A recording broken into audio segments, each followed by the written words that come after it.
Тешка сообраќајна несреќа се случи на магистралниот пат Удо во Демир-Капија. Сопружници го загубија својот живот, а нивното 7-годишно дете кое што се наоѓало со нив во автомобилот се бори за живот на скопските клиники. Според најновите информации кои што доаѓаат од терен, несреќата се случила утро во околу 7 часот и 20 минути. Имено автомобил марка Ауди всушност удрил во автобус на Струмица Експрес. При ударот автобусот на Струмица Експрес се префрлил на другата коловозна лента, што во директен судир се удрил со автомобилот марка Fiat Seicento во кој се наоѓале всушност сега починатите сопружници и нивното 7-годишно дете.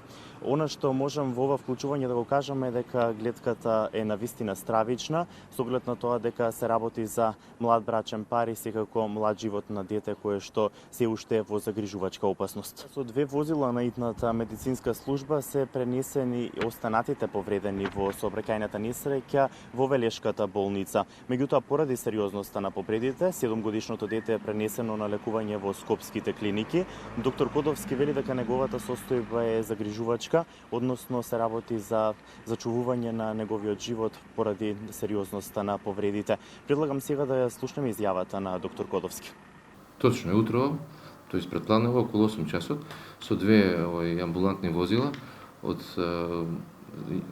здравниот дом од Неготино донесени се 4 повредени на различита возраст, од кои што еден пациент роден 2009 година со животно загрозувачка комбинирана повреда на градниот кош и на стомакот, после кратка реанимациона постапка е транспортиран на клиниката за детска хирургија.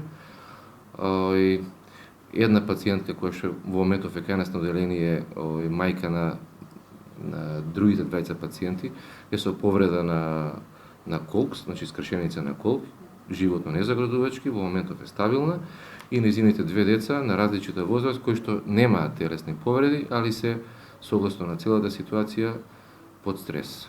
И они се кај нас задржани на оделение.